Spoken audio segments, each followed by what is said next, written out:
She was actually on talking about COSA, which is the Council of Social Agencies in St. Lucie County, and that is Lesley George. Hi, Lesley. How are you? How are you? Glad Good. to be back again. Thank you for having us. And so, thank you for coming back. But you brought a team with you. I brought a team. She didn't come alone. And so, the book that we will be talking about is called International Day of the Girl. Okay, a walk in our life. But the wonderful thing about this project is it brought 8 women together that they never knew each other. Okay. So, you look at a book and you may think it's just a book, who may want to read it or whatever. But the project itself brought women together, and that's really my focus, is really bringing women together so that we can see that, yeah, we are a community. As I said, everything that I do is women focused. So, and by the way, this book was #1 on Amazon's new release bestseller. Yes. And so we had our book launch on International Women's Day, and in less than 24 hours, the publisher called. She says, "Are you sitting down?" I said, "Yeah." She said, "Lesley, the book went #1 on Amazon." And I had to sit down because I was like, oh my goodness, I can't believe this happened. Right. We got on a conference call all the women so that they can hear it from her. And we were yelling, screaming, crying, whatever, because that is a great honor, because it happened organically. So when something happens organically that other people have gravitated towards your work, that's amazing. So right now I have the pleasure of introducing to my right, Miss Stephanie Williams, and her chapter is on Survive, yeah. And then directly next to me I have Sarah Smith, and her chapter is on Doubt, and on my left hand side I have Miss Brenda Stacey, and her and her chapter is on Absolution. So each woman, they pick their own topic, and it just came together. It really flowed. So that was birthed on International Day of the Girl, because I had an event that day. Okay. And that was an what was that? It was multicultural, multi-generational event, where the youngest woman on the panel was 22 and the oldest woman was 82, I believe. And we had spans of different races. Okay. So everything ties together. Mm-hmm. Exactly. Okay. Yeah, everything ties in together.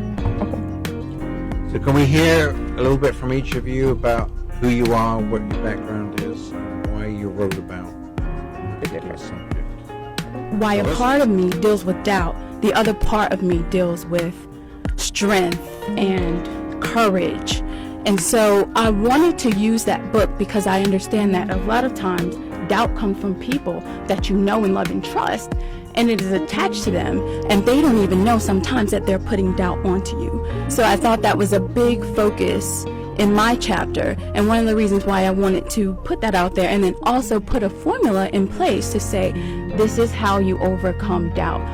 These are some steps that you can take to overcome doubt. Okay, so absolution is the formal release from guilt, obligation, or punishment. My chapter focused on my upbringing. I was in the foster care system from the time I can remember. For me, absolution, it took me a long time to get to a point where I was able to feel like I was worthy and I was good enough, and to release myself from that obligation of, feel like I was going to be just like her, was able to overcome all that and was able to just really let it go. But it was very hard to get to that point. So that's what absolution was. Actually, my brother was at the book release. So it was like an amazing moment. But my chapter is on Survive, and the reason why I chose that title is because I survived. I survived hardship, I survived challenges, I survived obstacles, and the most challenging obstacle that I survived is not being a victim. The situation that I had actually lived out was I also was in foster care, and I was in the system from 4 years old until I aged out, and in the system I was also abused, and the abuse that I went through was very tormental to me because I was going through it every day. Abuse is not something that is spoken about. It's always put into silence and shut down before it's even spoken up about. And so that's why I wrote on Survive, because a lot of us are still victim to the abuse that we went through in the past. And sometimes we allow that to build our future, and it doesn't. We don't have to have the continuous cycle of abuse. So those are the big issues for me. So when I talk about diversity, there's a lot of different angles on diversity for that. So for me, diversity is not black and white. There's a lot that goes on with that in diversity. You have a purpose. You are valuable. You are unique, because every one of us is unique. But a lot of times as women, we walk around with a cloud that we really don't believe that, because we may be listening to everything else from whether it's family or our community. So we don't really believe that we are valuable. So that's really and truly the goal of the book, is to really give women that hope that you're unique, you're special, you're valuable, and you're one of a kind. And I don't care what category you fit in, whether you're skinny, not skinny, whatever. That's really the goal of the book. So we're in the process of making the book an audiobook. And what's next? Like Wydea said, International Women's Day is a thing. So that's our day. So I will be working on a volume 2 to come out on International Women's Day. So that's kind of where we are right now.